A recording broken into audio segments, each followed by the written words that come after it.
طلوع آفتاب از روز نو خبر میداد. نخستین روزهای فصل تیر ماه. محض در این روز گروه ایجاد تصمیم گرفت ثبت برنامه نوبتی اگروتوریسم را در دره رامید ثبت نماید. دره‌ای که با طبیعت دلفریبش ورد زبانهای سیاحان است. چون به رامید رسیدیم 4 کوه ما را احاطه کرده بود و این کوهسار همجایه با بوته و درختان به کس حسی عجایبی میبخشید. در میان 4 کوه آب کبوت آسمانی دریای کافرنیهان به سمت خود روانه است. دامان رنگین کوهسار و دریای طغیان زیباداشته دره رامید واقعا ناتکرار است. در این برابر مهمان نوازی مردم محل کس را خوشحال و سرفراز میگرداند و از آمدن به این گوشه تاجیکستان بیشتاسا می‌آساید. درود بینندگان عزیز، عین زمان ما در پیوستشوی شاخاب سرده میانه و دریای سارو قرار داریم که دو شاخاب اساسی دریای کافرنیان است و دریای کافرنیان باشد محض از اینجا شروع می شود و در پهلوی ما باشد بینندگان عزیز جمعیت دارای مسئولیتش محدود بهار گلماهی یا بهار فرل مجموعه خدمترسانی استحصالی و فراغتی را برای ساکنان جمهوری و مهمانان بنیاد و با استفاده داده است که در اینجا میتونند که مهمانان استراحت کنند و از خود همین حوضای ماهی پروری ماهی فرمایش دهند.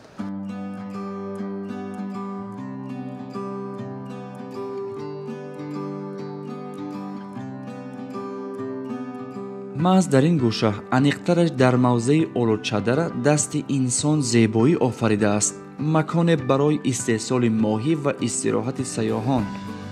در این صوب مسئولین شهر وحدت مهمانخانه و طربخانه بهار گلماهی و یا بهار فرل را که از جانب یک صاحبکار وطنی بنیاد کرده شده است به استفاده دادند. برای خرد و بزرگ دهات رامید لحظه فرح بخش بود، زیرا در گوشه آزادگاه آنها باز بناهای نو و زمانوی قامت افراخت که به این وسیله محصولات تر و تازه دهقانی آنها به فروش می رود. از یک جهت آبادی گوشه از دیار باشد، از طرف دیگر در جلب ساکنان محلی به کار زمینه گذار می شود. سروری دولتمان جناب علی محترم امالی رحمان به منطقه استراحتی دره رامید در موضع اولوچه دره رامید برای پرورش گلماهی جای جدا نموده و آن را تا مدت کوتاه ساخته به استفاده دادند.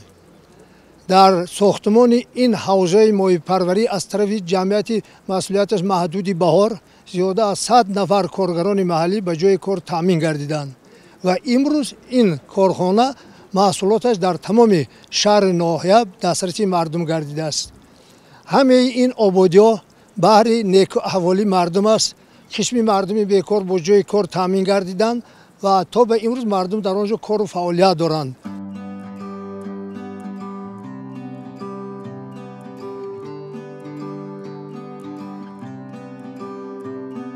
5-6 سال پیش اینجا یک موضع کارناشایان بود و صاحبکار وطنی سید موریدین سیفوف تصمیم قطعی گرفت تا اینجا را به مجموعه استحصالی و استراحتی تبدیل دهد. این مجموعه نزدیک به حوض ماهی پروری قرار گرفته است تا که مهمانان و سیاحان ضمن تشریف آوردن به دره رامید خوراک‌های ملی تاجیکی و یا خوراک‌هایی که از گلماهی آماده می‌شوند در طربخانه فرمایش دهند و در مهمانخانه زمانوی شب را روز نمایند. ما اقدام گرفتیم که در همینجا یک جای استراحتگاه برای مهمانان داخلی و خارجی و کارگران بنیاد کنیم. در رفت کار کردن ایده پرورش ماهی پیدا شد و آهسته آهسته ما همین ساحه ماهی پروری تا به همین سطح رساندیم که امروز خدا را شکر در تمام جمهوری ماهی ما دسترس می باشد.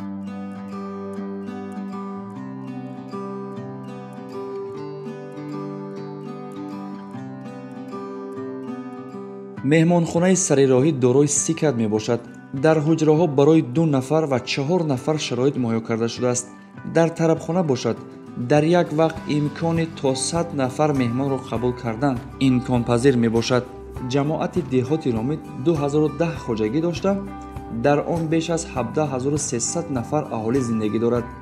ҷамъияти дорои масъулияташ маҳдуди Баҳор Гулмоҳӣ, ки фаъолияти худро дар мавзеи зебо аз соли 2018 шурӯъ намудааст, дар ин маҷмӯаи истеҳсолӣ ва истироҳатӣ шароиту имконият ба стандартҳои агротуризми байналмилалӣ мутобиқ мебошад.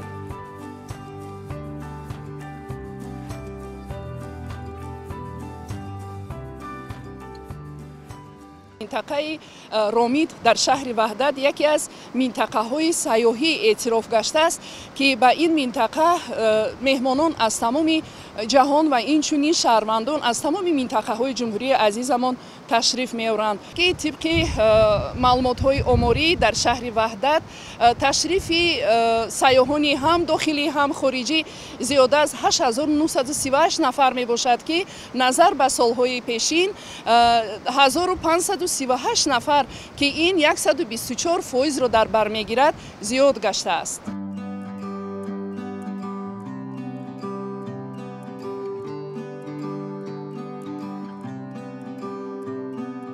пас аз ба истифода додани меҳмонхона ва тарабхона тасмим гирифтем аз минтақаи моҳипарварӣ, ки тақрибан 300 метр аз тарабхона дуртар аст, дидан намоем.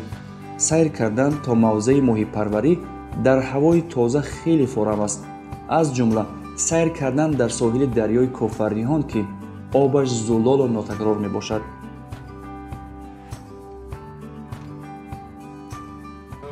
бинандагони азиз, яке аз самтҳои агротуризм, яъне сайр карданам бошад ва бояд мо он ҳавзое ки моҳипарварӣ ва гулмоҳиро дар онҷо парвариш мекунанд, бояд аз наздик бо он кору равише ки моҳиро парвариш мекунанд шинос шавем.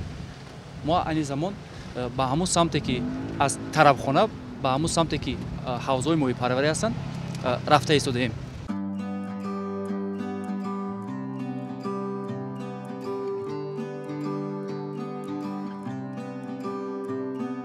барои нафароне ки ба ин мавзеъ ташриф меоваранд хело сафари хотирмон мешавад, зеро 63 ҳавзи моҳипарварӣ дар паҳлӯи ҳам қарор гирифтанд. гулмоҳӣ ё холмоҳӣ ва ё фарел ба оилаи озодамоҳиён дохил мешавад. дар 100 грамм гулмоҳӣ 21 грамм протеини фоидаовар барои организм мавҷуд аст. инчунин дар таркиби гулмоҳӣ гурӯҳи витаминҳои B, B12 ва B6, ҳамчунин витамини D, аминокислотаҳо, витамини А ва амиго низ вуҷуд дорад, ки истеъмоли он барои пешгирии дилхоҳ беморӣ сабаб мегардад. барои одамоне ки бемориҳои қалб доранд фоидабахш аст. агротуризм ин сайр кардан дар домони табиат мебошад. инчунин аз наздик дидани кори кишоварзу хоҷагии моҳипарварӣ ба сайёҳ ҳисси нотакрор бахшида заҳмати моҳипарварро аз наздик мебинад ва ҳатто кори онҳоро иҷро менамояд.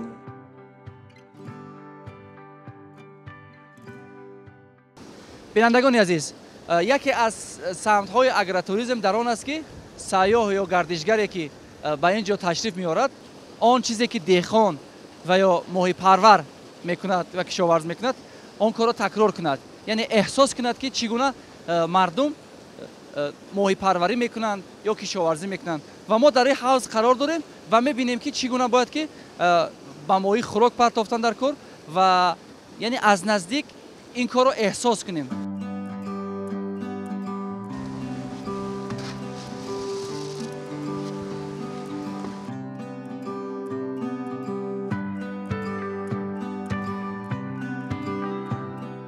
агар дар сурате ки масалан об биёяд, хокоба, селоб биёяд, яъне шумо маҳкам мекунед, обро чӣ хел мекунед? Не, об рафтан мегира, ҳамон худаш рафтан мегира, корбанда метиҳем.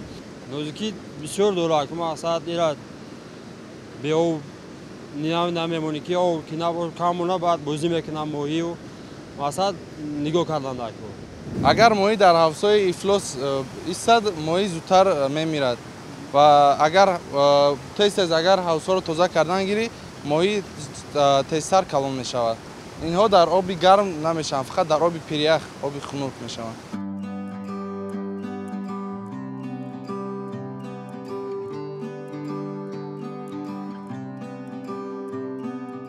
одатан дар қаламрави тоҷикистони азиз се намуд гулмоҳӣ аз ҷумла гулмоҳии зарини фаронсавӣ, гулмоҳии ҳафтранги эронӣ و گلماهی تاجیکی پرورش می شود. گلماهی تاجیکی در فستیوال بین المللی سلو فود که سال 2019 در ایتالیا برگزار شده بود برای بامزه بودنش سزاوار جایزه گردید. عموما ماهیانی که در قلمرو تاجیکستان پرورش می‌یابند با طعم لذیذ خود ناتکرارند. خصوصا گلماهی که در سرگاه کافرنیان پرورش می‌یابد از لحاظ آب شفابخش بودن آن را همچون سوغا به دیگر منطقه می‌بردند و حالا هم می‌برند.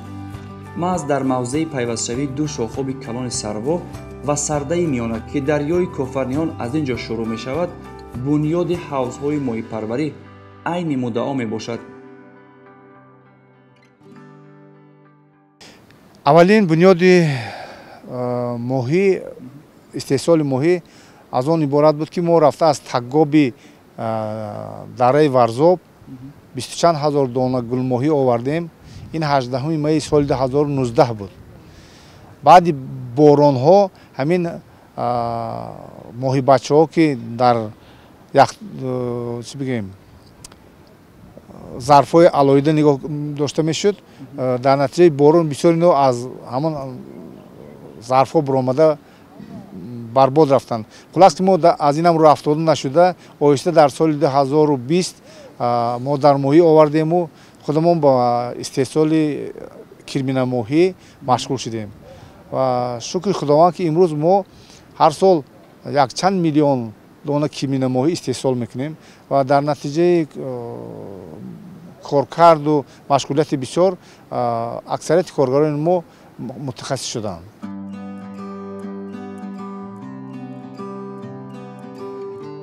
حوض‌های ماهی پروری در مساحت 13 گکتار بنیاد شدند و یک موضع دلفریب برای سیاحت میباشد.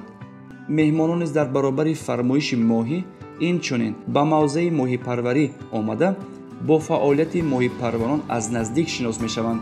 جانکوف محسدین از ولایت ختلان بار اول به دره رامید تشریف آورده منظره پرورش گلماهی را از نزدیک میبیند. اوش اولا توضیح دهیم که در زیر نگاه که خیلی تینجی و آبادی و آرامی مردم ببینید چه آسوده زندگی میکنن. ماهی هم بسیار خیلی خرسان شدیم ما تماشا کردیم. خیلی یک جوان تشکر خیلی تماشا کردیم خرسان شدیم. خب بسیار خوب. شما ماهی استعمال کردین از همین حوضا؟ بله ما ماهی از نو آدمو ماهی استعمال کردیم. بسیار ماهی مزه‌ش هم بسیار خوب. بسیار ماهی ناز شدیم. اگر همین خیلی حوضا در دیگه جا هم میشید بسیار با آبادی و با بسیار خوب نغز میشید برای ما و شما.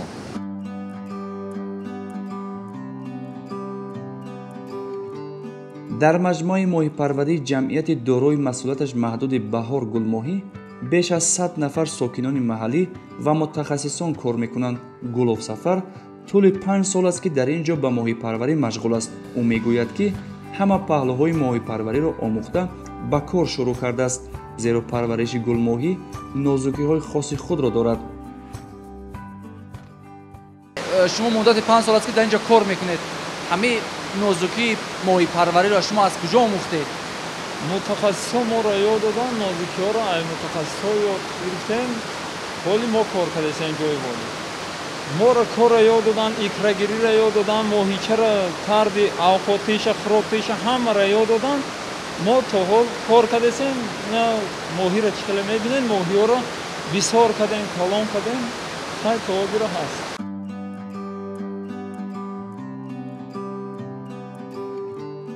در برابر گلوف سفر دیگران نیز الکی در جاده ماهی پروری حرفه‌ای گشته نازکی‌های این کسب را از خود کردند.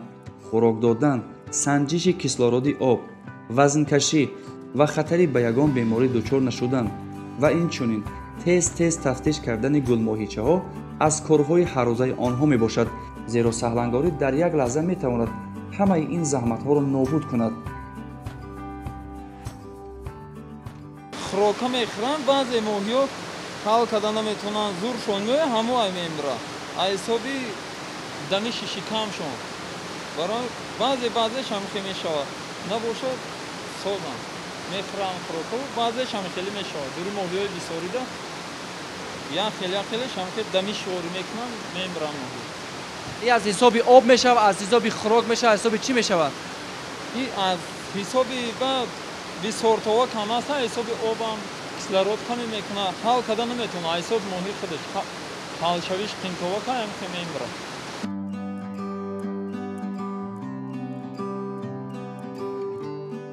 ҳавзҳо ба категориҳо тақсим мешаванд. аз ҷумла ҳавзҳо барои инкубатсияи моҳичаҳо, ҳавзҳо барои фурӯш омада шудан ва инчунин ҳавзҳо барои гулмоҳиёне ки насл медиҳанд.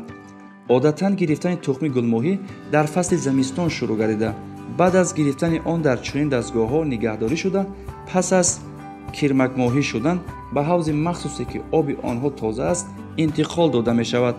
ҳамчунин вобаста ба замону инкишофи онҳо хӯрок дода мешавад.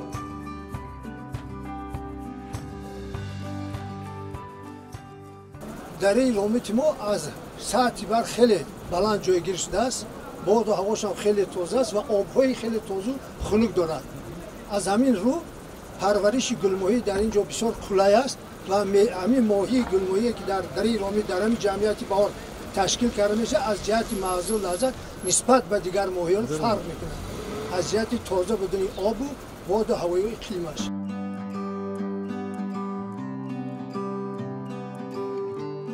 гулмоҳие ки барои фурӯш бароварда мешавад 1 ё 2 сол умр дошта аз 500 грамм то 2 килограмм вазн мегирад. ин техника барои бурдани моҳӣ ба мағозаҳо омадааст ва моҳипарварон бо зарфҳои махсус моҳии зиндаро ба мошин мегузоранд, сипас ҳамчун моҳии зинда ба шаҳри Душанбе интиқол дода мешаванд.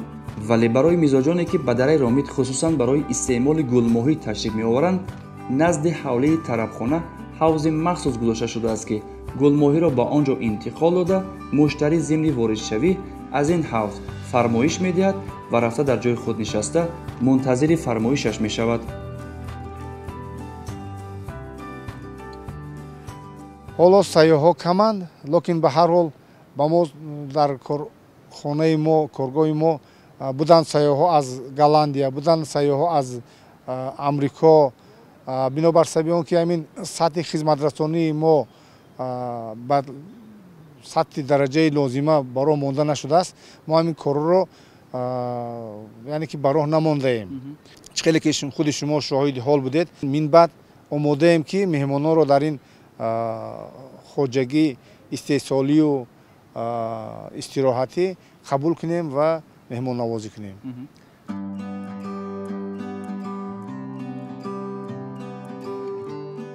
бояд гуфт ки комплекси агротуризм мутобиқ ба стандартҳои ҷаҳонӣ сохта шуда, меҳмонхона, тарабхона ва кошонаи пухту пазаш низ замонавӣ мебошад ки дар он мутахассисони ҳирфаӣ моҳипазӣ мекунанд. ҳамчунин дар баробари бирён кардани гулмоҳӣ, шӯрбои моҳӣ, моҳӣ дар мангал ва ё ба қавли пухтани моҳӣ дар тавдон, инчунин хӯрокҳои миллиро низ омода мекунанд. мутобиқи табъу завқи муштарӣ, маҳсулоти мевагӣ ва сабзавотӣ низ дар миз гузошта мешавад. меҳмонон метавонанд бо дӯстону наздикон ва хонаводаи худ ба ин мавзеи зебо ташриф биёваранд ва ҳам аз таъми гулмоҳии баҳор лаззат бибаранд ва ҳам аз мавзеи зебои дараи ромит тамошо намоянд.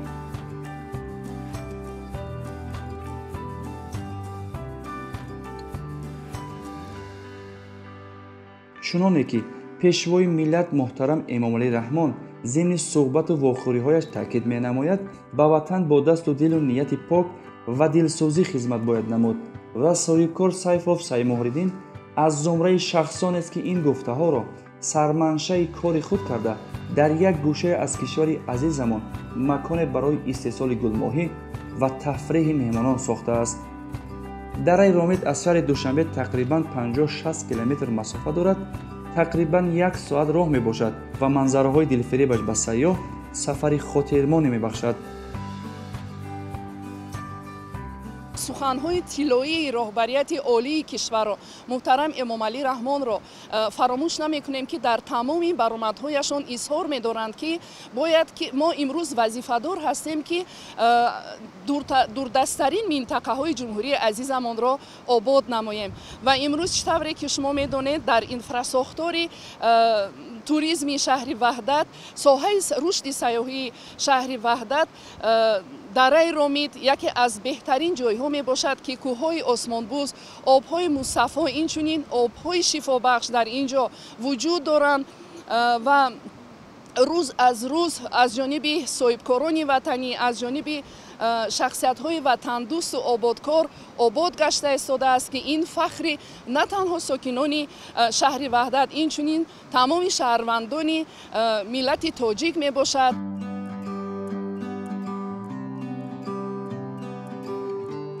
درای رامید یکی از مکان‌های سیاحی در جمهوری می باشد و اگر کمیته سیاحی همراه با شرکت‌های سیاحی خط‌سیرهای سیاحی را به این موضع خصوصاً در حوض‌های ماهی‌پروری براه بهترین اقدام می شود، زیرا هم با پایتخت نزدیک است و هم سیاح داخلی و خارجی با جریان ماهی‌پروری از نزدیک شناس می شود.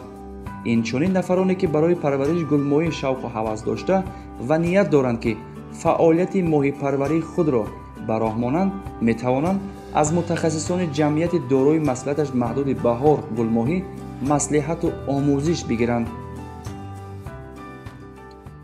کسی که میخواد با این ساحه ماهی پروری با همین نوع ماهی مشغول شود مرحمت به ما مراجعت کند. ما میتونیم اونها رو با ماهی بچه‌های 10-20 گرم تامین کنیم. ما با خوراک میتونیم تامین کنیم، با راسیون خوراک دهی و تربیت کردن ماهی بچه ما میتونیم اونها رو آشنا سازیم و در آینده دستگیری کنیم. همچنین میتوانند از چنین تکنیک‌ها برای سیر و سیاحت استفاده برند. ما نیز ضمن رفتن به نزد حوض‌های ماهی‌پروری تصمیم گرفتیم که نوگانی دیگر را برای بیننده پیشکش نماییم.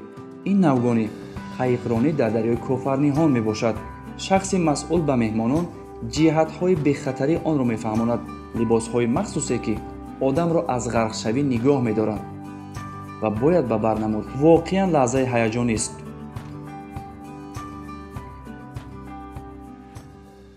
بینندگان عزیز، بار اول در چنین قایق سوار میشن و خیلی لحظه حساس است برای نفرانی که یکم بار در این سوار میشوند.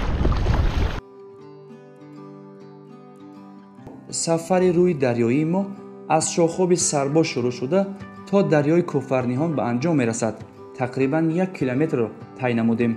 واقعاً برای یک نفری که یکم بار در دریای شوخ و پرتغیان سوار چنین قایق می شود هیجان آور است و هر نفری که در چنین قایق سوار می شود باید از متخصص مصلحت گیرد. بعد از انجام قایقرانی به طرفخانه برگشتیم تا ماهی فرمایش کنیم. ماهی را از حوض آورده به پختن شروع نمودند. باید ذکر کرد که روغنناکی گلماهی خیلی کم بوده. خوراک پرهیزی نیز می باشد. برای ما که یک سفری هیجان آور توسط قایق در دریای کوفرنیهان داشتیم، خوراک روغنناکیش کم عین مدعا می باشد.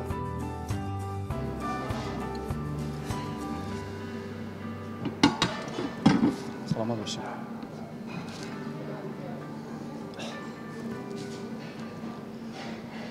الکه ماهی فرمایش داده ما پخته رسید. اکنون طعمش را میسنجیم.